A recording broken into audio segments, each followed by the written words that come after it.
Hi, everybody, and welcome to today's live speech and language Q&A session. My name is Marcy Melzer, and I am an intuitive speech and language pathologist. And I do these live Q&A sessions every week to allow parents to express their questions about speech and language, about language facilitation, about late talking, and whatever might be helpful for you as a parent to get you started with helping your late talker learn how to use the words they need in the best speech and language that they can. I have proven over the past number of years, but certainly in the past year, that parents are the best speech and language facilitators. The kids make amazing, fabulous progress when parents do the work. And so that's why I have established my Waves of Communication Parent Coaching Program, where I literally give parents the exact strategies they need to help their kids learn to use the best speech and language they can. And so what I'm going to do today is answer some questions. So if you're joining me, hey, I saw a couple of people popping on. If you have a question for me, you can go ahead and put it in the comments here. But to get started, while I'm waiting for a few more people to join, and if you're watching this on the replay, welcome. Again, if you're watching me on my YouTube channel, please hit the like button and subscribe. Consider subscribing, because the more subscribers I get, the more people are going to get to see these videos, and you won't miss any of the tips. I do tips all the time. If this is the first video you're checking, you might want to look at my playlist on my channel. There are almost 125 videos right now on my YouTube channel, so you can look at all of those things. So if you have a question that you don't get answered on here, there likely is a video on my YouTube channel that can answer your question. So just go to my YouTube channel. It's on my name. I'll put the link in the description here if you're watching this on the replay. Okay, so what we're going to do is start, like I said, if you're joining me now, put a question in the comments, but I do have a couple questions that I got from some parents earlier today, so I'm going to get started with those. And the first question I'm going to talk about is from a guy named, I think it's Deogracius is his name. And he has communicated with me before. He works with kids with autism. And his question is, are kids with autism considered late talkers, or is that reserved for some other kind of situation? And the fact is, all children who are not using verbal speech but have, and I shouldn't say but, and have the capability of developing verbal speech are what I consider late talkers. Late talking means you're just not talking yet. And kids are late talking for as many different reasons as there are kids. The diagnosis or whatever it is that's going on physiological with the child is unique to that child, because there are lots of kids in our Waves of Communication program who are making amazing progress, and some of them have diagnoses of autism. Some of them have diagnoses of expressive receptive language disorder. Some of them have diagnoses as apraxia. Some of them have diagnoses as articulation and phonologically disordered. There's all different kinds of diagnoses that are going on. Some kids have previous diagnoses. Some kids are vaccine injured.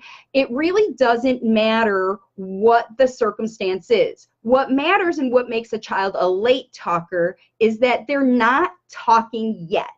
So that means that there is a way to get them to use verbal speech. And what I have discovered is that the people who spend the most time with a child who is not verbal and is of verbal speech age 2 or up, and they're not using verbal speech, there are criteria that indicate that readiness for learning language. And what I'm going to do now is tell you what is a late talker. So we're not going to use a diagnosis and say who is or who is not. What are the characteristics of a child who has the capability to learn verbal speech? And there's only 3. The first is that their ear, nose, and throat have to be working.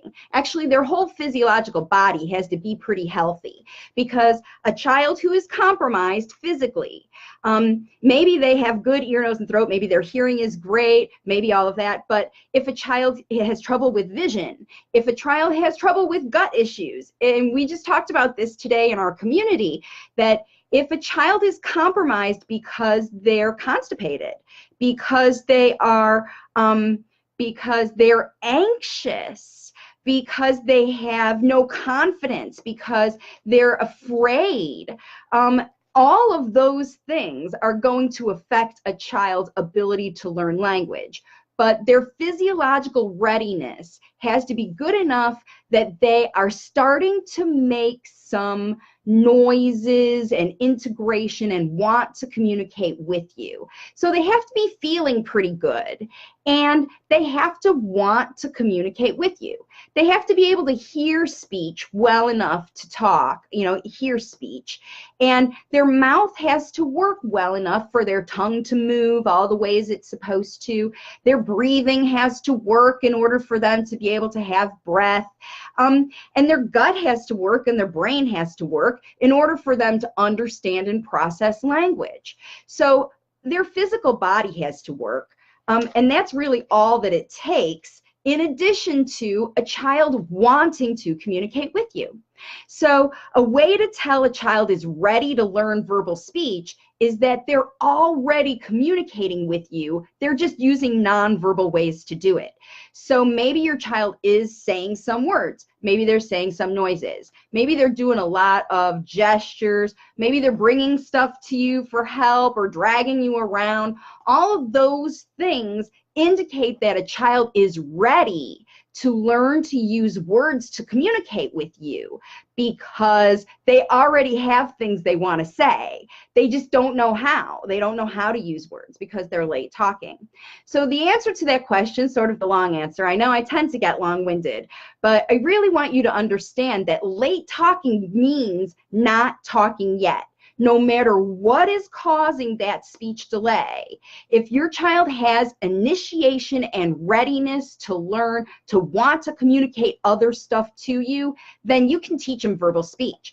Because the reality is, a child has to want to learn anything in order to be able to learn it, right? It's true for all of us as humans. We're not going to learn to walk if we don't have a desire to go anywhere. But most of us have a desire to go somewhere. And it's the same with communication. Most people, humans, have a desire to communicate their ideas to the world, especially to the people who they want, who they care about most, their moms and dads. So they're going to try, just like they try to get across that room somehow if they're not walkers. If they were late walkers and they crawled or they barrel crawled or they scooted on their butt or they did alternative ways, they still got there because they were motivated to get there.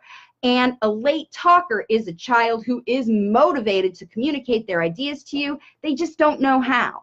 And that makes it really easy for parents to teach kids when you understand that they want to communicate with you anyway. So I see there's a bunch of people joining me now. I do have a couple questions, but somebody out there must have a question today. If you have a question for me about speech and language, language facilitation, language development, whether you can do it or not, your child's diagnosis, any of that, go ahead and put it in the comments right now, and I will get to it as soon as I get done with my next question here.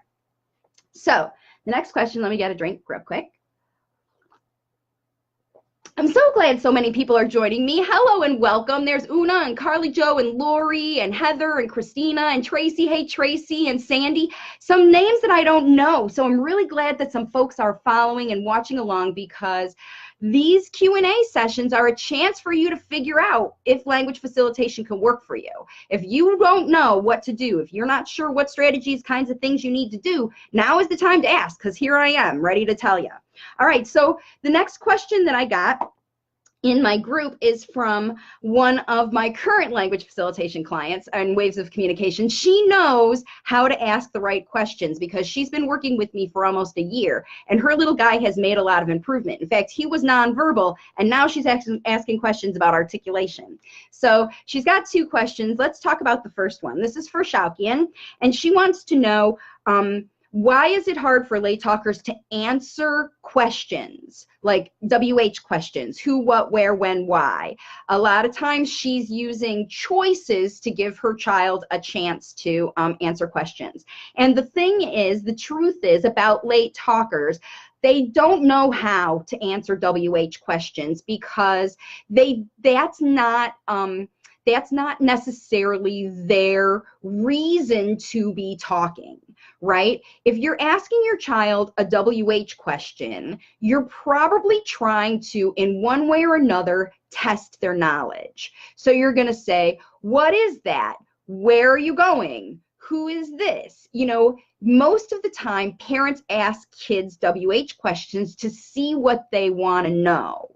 And a lot of parents, in fact, this kind of spills into my next question from one of my other Waves of Communication moms, about answering these WH questions. So what happens with late talkers is WH questions are a common way for parents to try to prompt speech.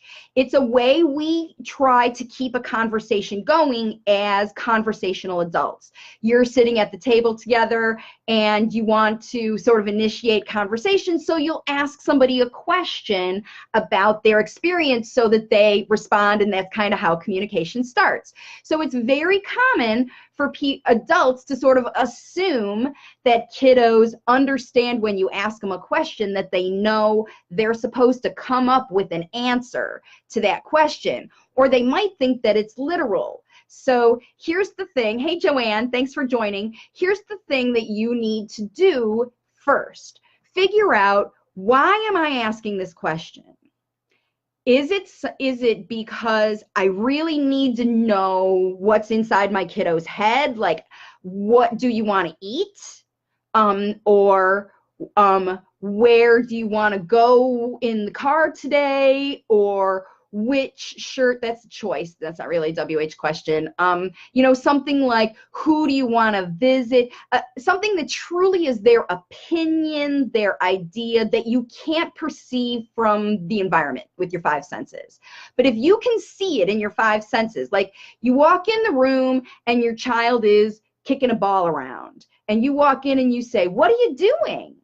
Well, your child doesn't understand the purpose of that question, because they know that you have eyes, they know that you can see them, and they know that you're kicking a ball. You know you're smart, you're the mom, they're kicking a ball. So you say, what are you doing? And you do that because you're just trying to elicit some kind of a conversation. But the fact of the matter is, late talkers don't understand why you ask questions. They think very literally. Communication for them is very literal. I say cookie, I get a cookie. Why is mom asking me this question about what she can see?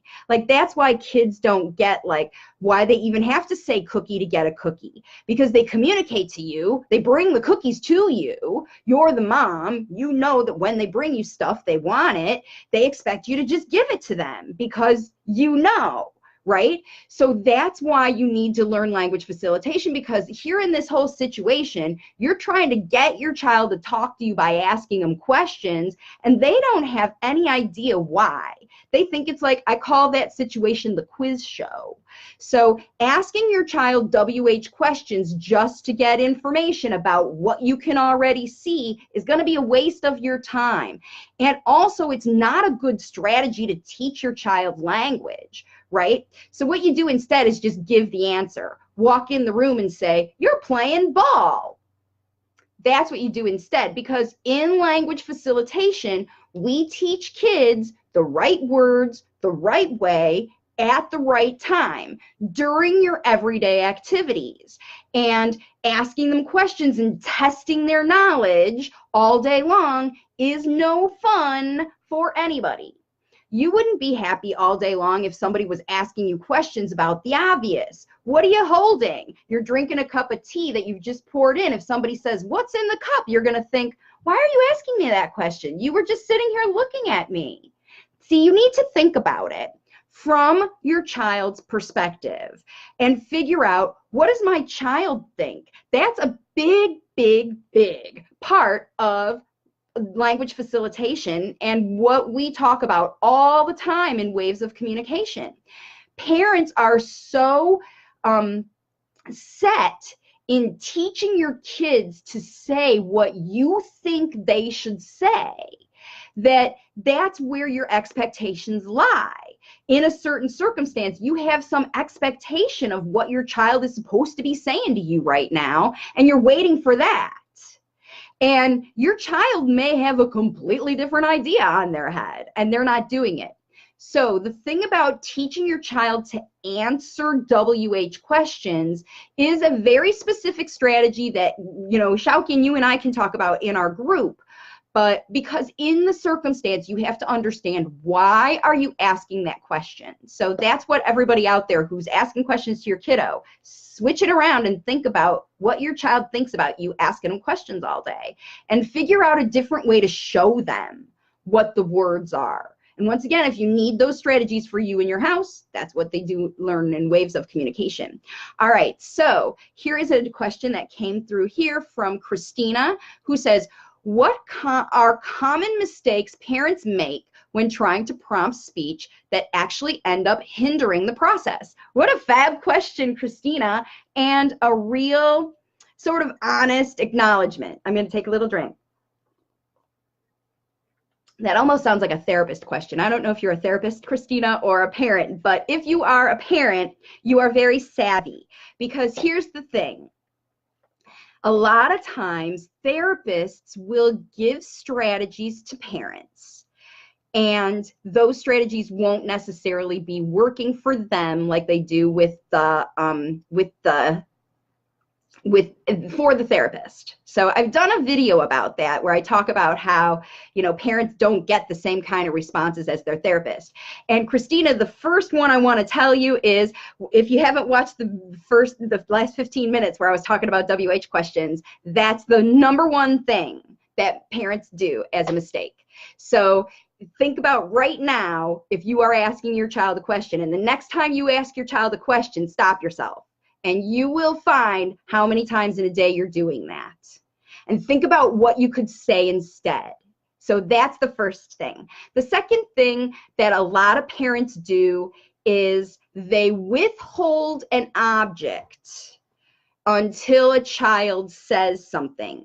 They use the object as the reward for saying a word, okay? Because that's what it is when you withhold an object. It doesn't, at that point, whenever you withhold something and require your child to do anything, a sign, hand you a picture, say a word, in order to receive that object, that is the number 2, maybe even number 1 mistake that parents make.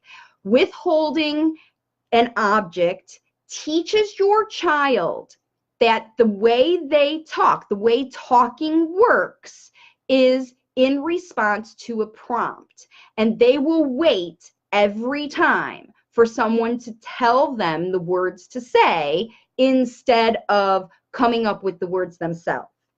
That's the number 2 mistake. Withholding and making speech based on a reward. You can't do it, because remember, with language facilitation, we are showing our children how to talk themselves, self-generated language. And how can you possibly learn self-generated language when someone is feeding you the words all the time? Say this, imitate this, say this word. If you want this, say this. If you're saying to your child that you want them to say a word in exchange for an object, that's the number 2 big mistake. And let's see, I'll give you one more common one, is talking nonstop to your child. Talking, talking, talking, talking, talking, all day long, blah, blah, blah, blah, blah, blah, talking, talking, talking, talking, talking. That's the third big mistake that parents make with kids because they are not listening. The parents are talking without engaging the child's attention first. So you're basically wasting your breath, number one. And number two, ooh, my nose itches. Number two, you are showing your child is learning to tune you out. Because not only are they not paying attention to you, they are having to focus their attention on something else to drown you out.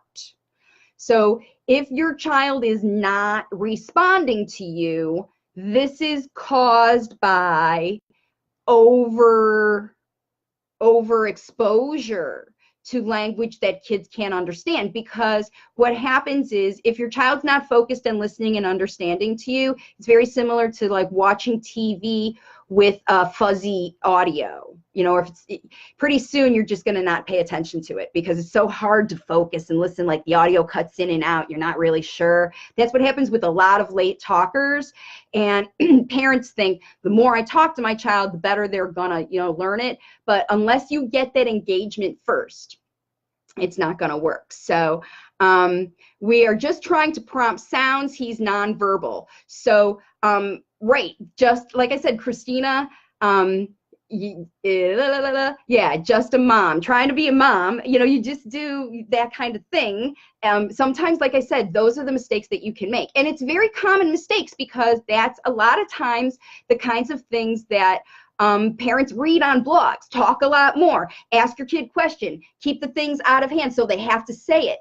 You know, those are ways to sort of entice kids to talk and sort of make them talk and prompt them into talking. But the reality is all of that prompting and pulling and doing all that is only causing your child to be in a receptive language mode. They're always going to be waiting for you to get their attention and give them a direction.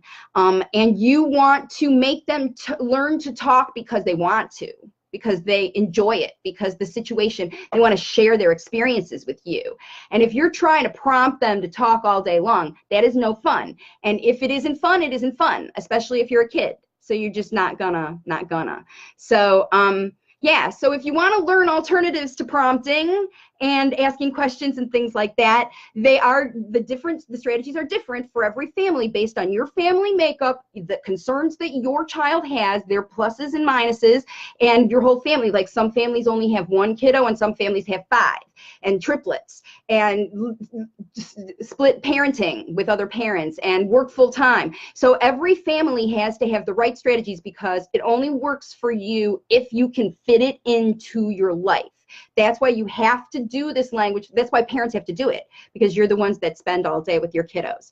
All right, so here is, Joanne says, that's what our therapist and special education teacher used to do, withhold the object.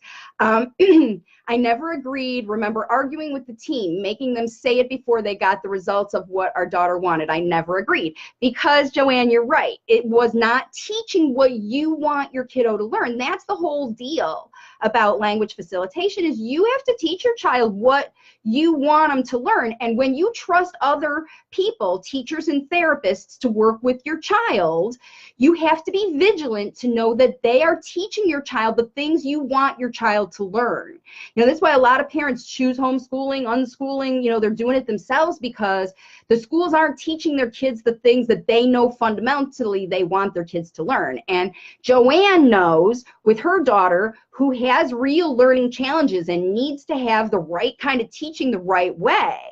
Because if, you know, you get off on a wrong path with a child who, you know, has some real challenges to collect, you know, her daughter needs to hear things over and over again in a consistent way so she can feel comfortable to get it. And this is my intuitive guess because what we've talked about. Joanne's not even in my program, but we've communicated a lot. So that's what happens is Joanne understands that you have to make your child feel comfortable with communicating so that it comes from their heart and their own mind, not yours or a therapist. All right, Holly says, how do I get my child to form sentences? He can talk, he just won't make a sentence or let us know what he wants or needs.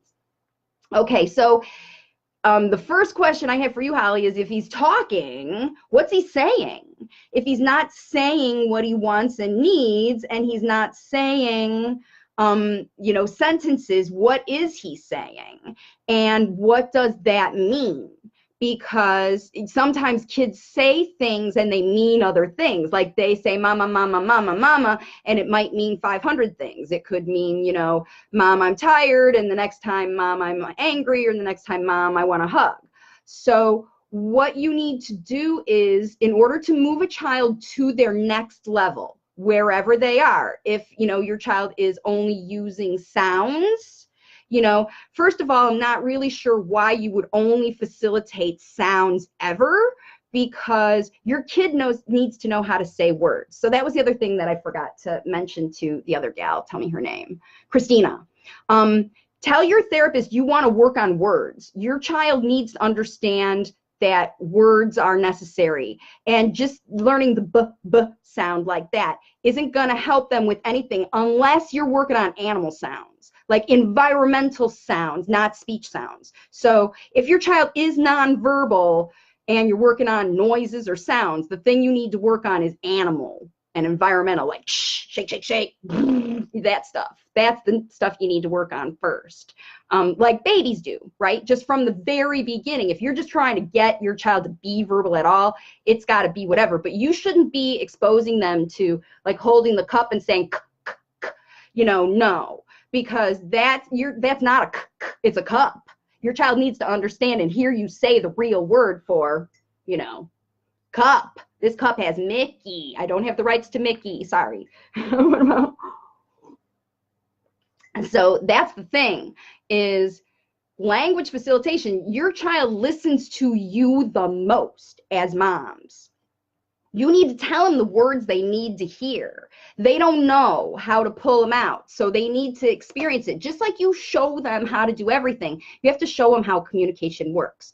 So that's, again, with Holly, how you're going to move your child into a new level of communication. You're going to do that by showing them the words they need at just the next level ahead. You can't be too far ahead. So if your child's nonverbal, you can't expect them to say anything. You just have to show them how it is. Because think about this. If you were going to teach your child to take a piece of trash and put it in the trash can that's across the room, right? Let's say that's what you want to teach your child. You can't say, pick it up and put it in the trash, and they understand what to do, right?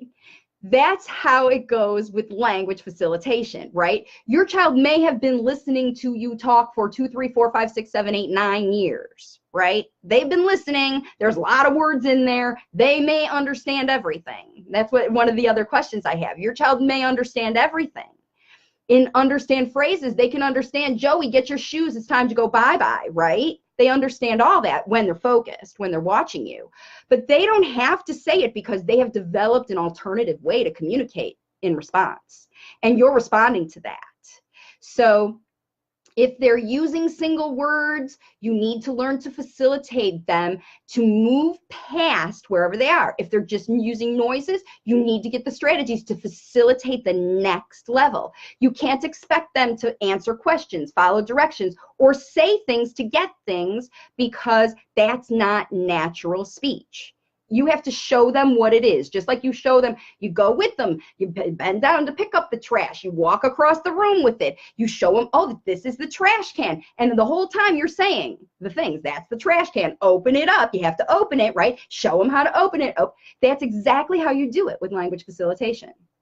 Don't assume your child can process everything you're saying and understand everything you're saying, because what's coming out is what they're processing. That's their level. So you have to start there. Always start where your child is, and you have to move tiny steps. And remember, every strategy you use has to be easy, happy, safe, and fun. If it feels yucky, if your child recoils from you, I mean, there's the best way, right? If you try to do something and your child holds out, hesitates, fights, or walks away, then you have pushed too hard. Okay, and it's not going to work. And if you keep pushing hard, your child's going to keep going away. And if you've been doing this for a while and your child is already away because they see you coming with the puzzle and go, oh no, here she comes trying to teach me again, and they're out of the way, then you have lost their trust. You've lost their confidence that you're not going to ask them to do something unfun, because all day long you test them. And the other thing is, you're letting them know that what they're doing is wrong. Like, that's not enough. It used to be just enough to bring you stuff, but now it's not enough, because now I have to say a word or do a sign or something like that. So internally, your child feels like, man, it's not enough. Now at therapy, see, this is why it's so tricky. At therapy, we as therapists, we got fun stuff. It's new, it's colorful, we got these toys, we got trampolines, blah, blah, blah, blah, blah. And we can use those as reinforcers, right? As, wow, it's fun to try this because it's fun to do in the first place. Let's jump on the trampoline together and do it. But as soon as you switch to it being dependent on, you can't have this thing just because we're enjoying it together. You have to do something to get it. It shifts from a reinforcement to a bribe. And when you fall into the bribe level, the focus isn't on the fun activity anymore. It's on the bribe. It's on the reward. It's on the paycheck, right? Everybody's happy going to work at a job that you love. Like, oh, the day went by so fast. But if it's all about, man, I hate this job, but the pay's really good, you're every day, when's it time to go home? When's it time to go home? When's it time to go home, right? And how do you want your child to spend their time learning language, their time with you in their life? Do you want them to spend their time hating it because you're critical all the time? Or do you want them to be like, hey, mom, let's have some speech time. That's really fun. Because the parents in my Waves of Communication program, that is what they experience. They have kids, Shaukian's one of them, who bring their speech stuff to them because they want their parents to facilitate language because it's so fun. And that's the shift that parents are experiencing in my program, because they give up all this stuff that isn't working. So Tricia said, if a child is upset and not verbalizing thoughts, is saying, yeah, use your words and appropriate prompt. Is there a better way to handle these situations? Tricia, yes. First of all, the first thing I don't like about that is prompt. You don't want to prompt your child, because at that point you're saying, the way you're communicating with me is not appropriate, and you're already upset, and I don't like this tantrum that you're giving me, and you need to be doing something different.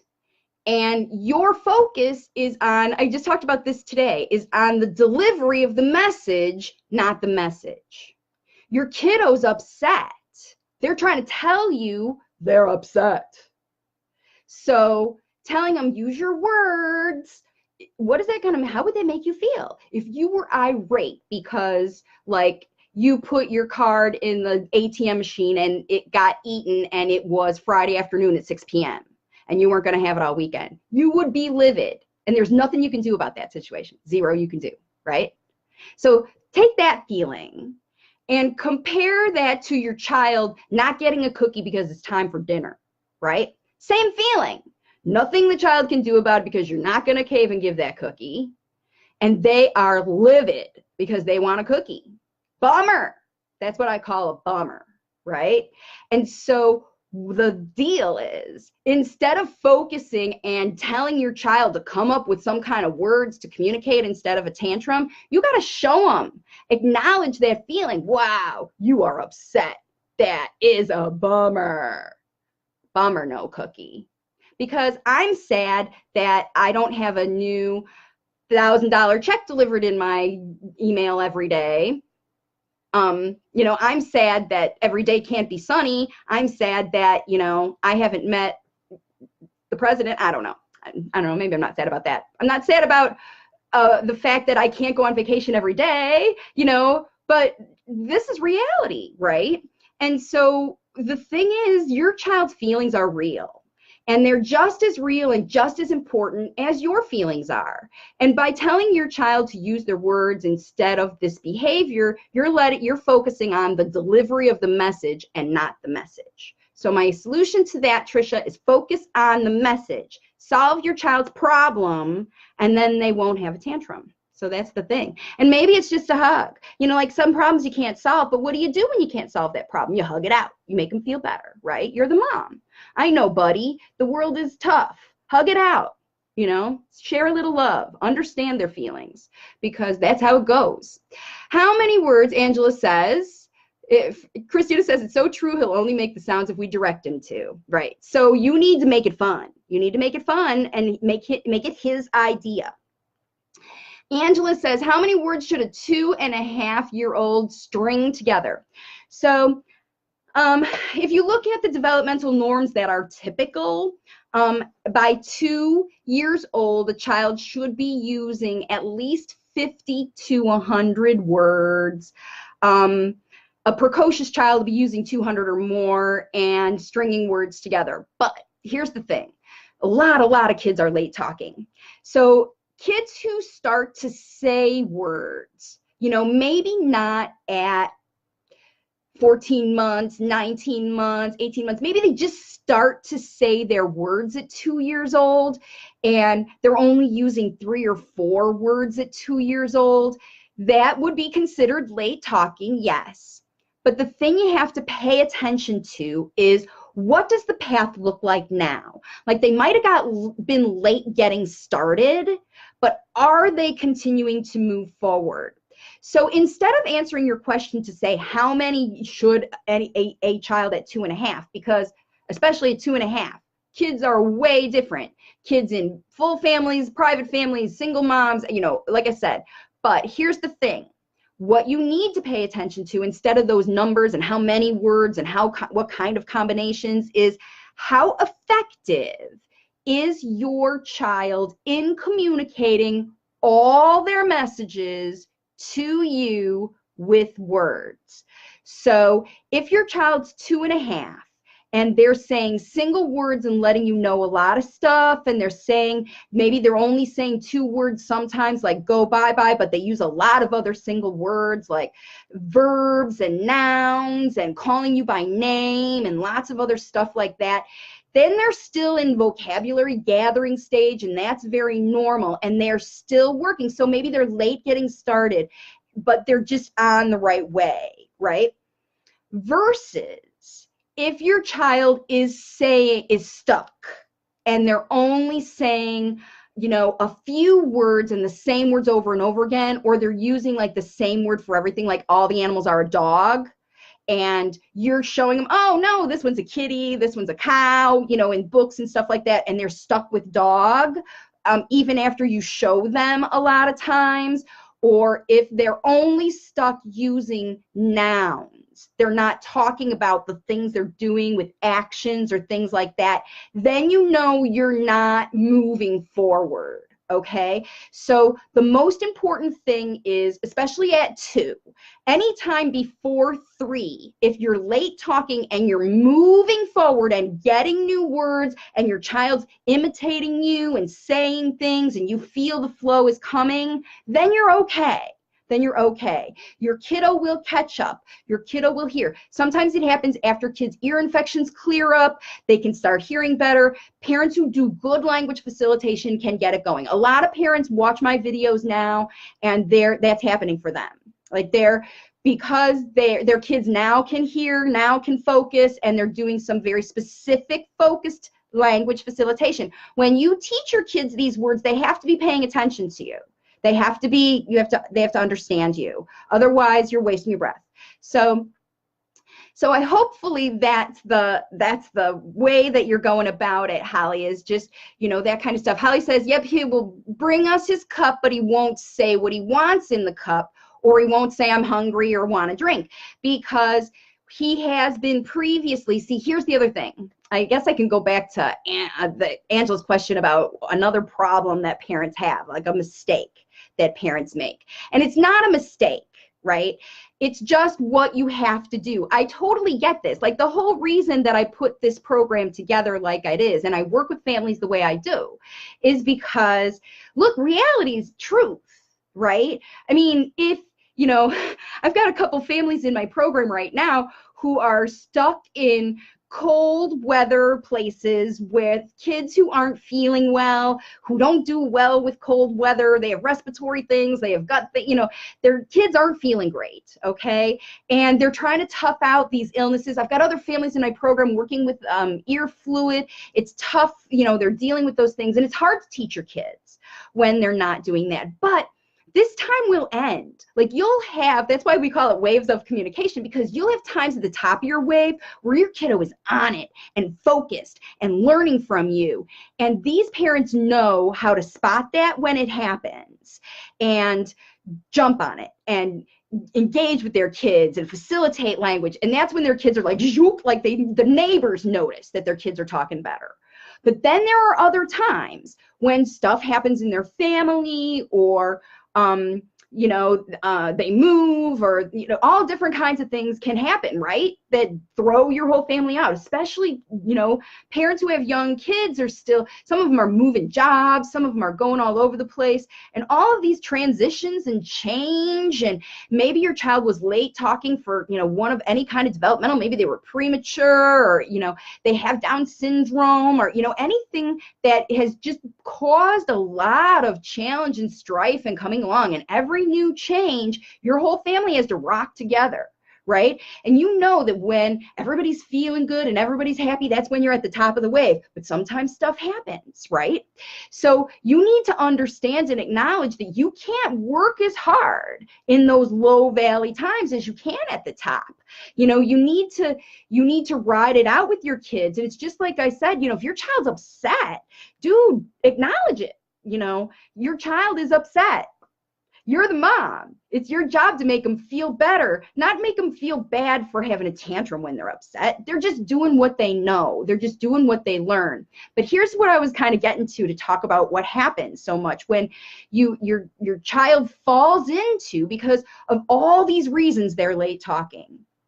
It didn't work the first time. They weren't able to pay attention. They weren't able to do it. They weren't able to move their mouth. They weren't able to hear. Whatever happened in that period of time, that between 19 months or earlier and 2 years old, whatever happened to kind of stop the natural language development process. It happens to 1 in 8 kids. So everybody watching this, it happened to you. And I don't know what it was, but it was different for everybody.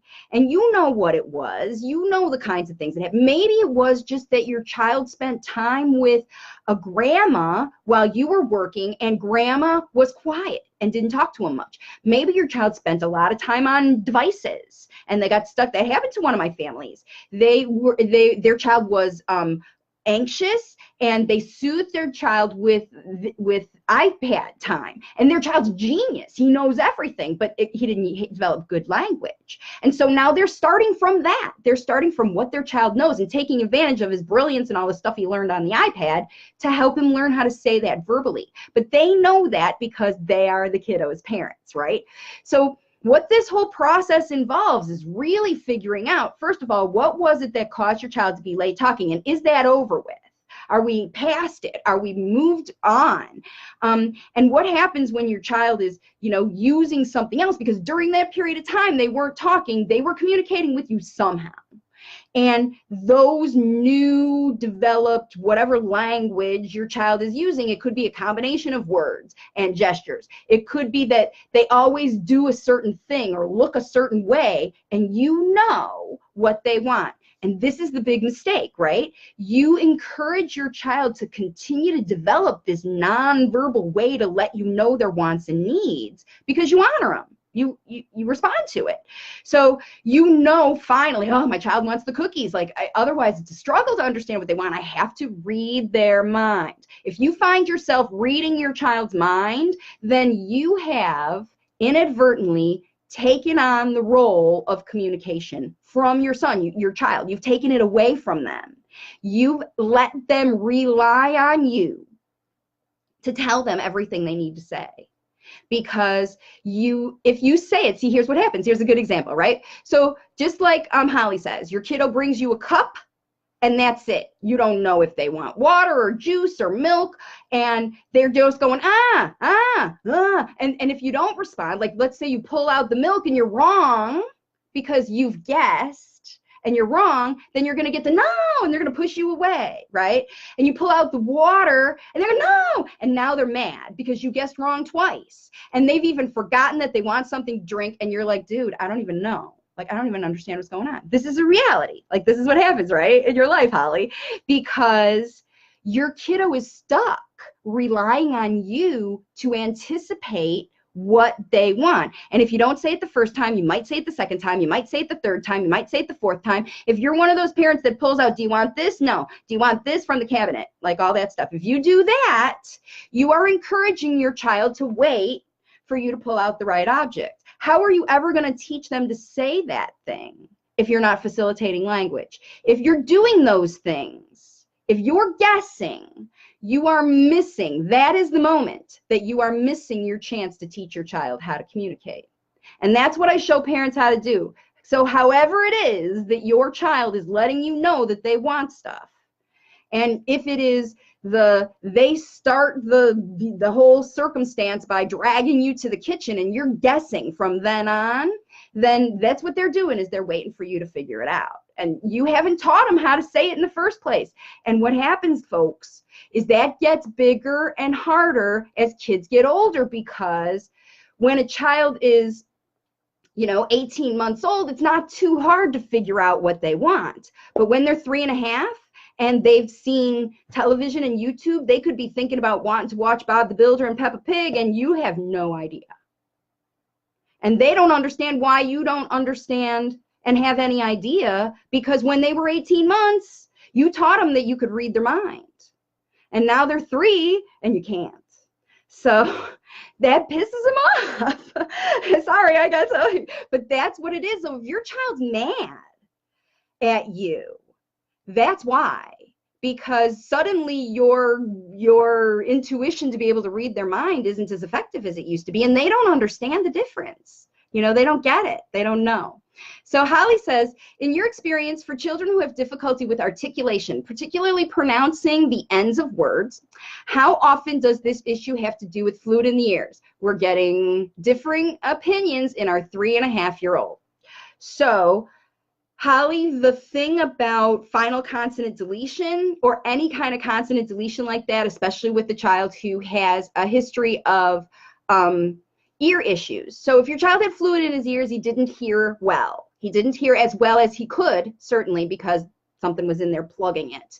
Now, in most talking, especially, it depends on the speaker, but especially the faster the speech and the quieter the sound, the more likely it is that the child isn't going to hear it.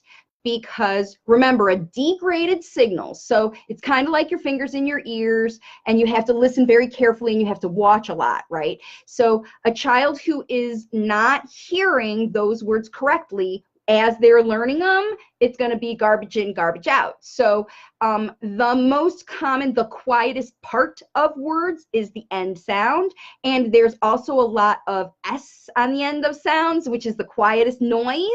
And kids with ear fluid, also high frequency noises, typically are heard less with kids who have fluid. They can hear the lower frequencies better than the higher frequencies because their head vibrates with it's all about sound waves.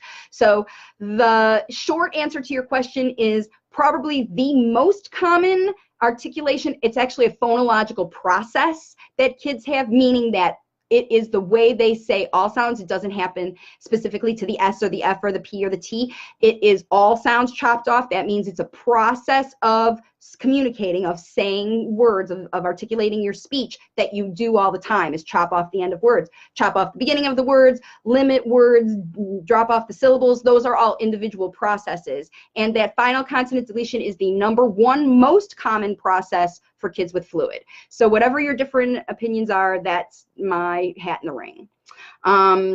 And in order to fix that, you need to use some visual prompts. If your speech therapist is working with you, you need to get visual cues to facilitate putting that final consonant placement on. That would be what I would teach you to do in my program, so that your child can visually identify that it is there, because they're not used to hearing it, and you need to show them that it's there. So use a visual cue in your speech therapy practice. Let's see, next question. I love all these questions, and there's so many people watching. So there's Erica Join and Diswit and Madison. Hey, you guys.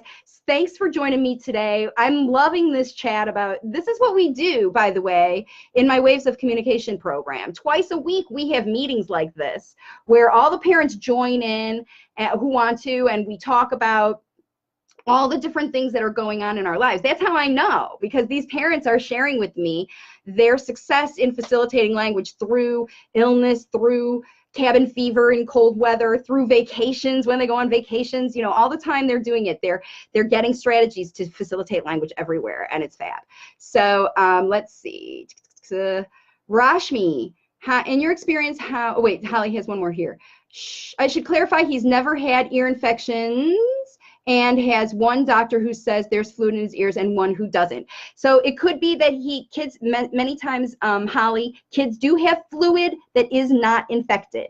And it is just as detrimental, not just as detrimental, the infection is worse for your whole body than the fluid presence, but both of them do the same thing. But the other thing that fluid causes is pressure. So if you look at your child's behavior, you might see some more what could be identified as sensory behavior when there's fluid present. It also could come and go, that fluid, because of allergies or exposure or diet or whatever. So it could be that you visited one doctor and the doctor didn't see fluid, and you visited another doctor literally the next week and your child had fluid, because with intermittent fluid, and considering he's a late talker and he has those speech, he displays those speech behaviors, the ear fluid is likely the root cause of his late talking. So yeah, so there's that.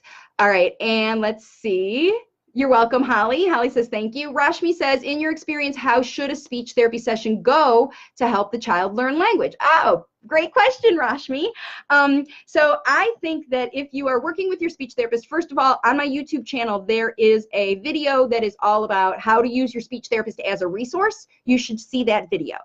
But I'll tell you right now, the best way to do it is spend at least a third of the time in your session, in the session with your therapist, getting guidance and coaching from them, where you actually do the activity with your child and the therapist watches you. Because remember, the same stuff that you might sit and watch every speech therapy session, and you see what your child does with the therapist, and then you go home and try to do that and it bombs. That happens because there's many different variables. You're the mom. It's what I call the mom factor. The speech therapist hasn't already taught your child to read their mind, and you have. So your child's always going to rely on that. And they'll try harder for the therapist because they know the therapist can't read your mind. So that's it, basically. And you know, it's not true, but that's what they think, because you've demonstrated to them that you can say what they think. And it actually is a perk. It's how you help your child. There's a video on my website, or on my YouTube channel, about that too.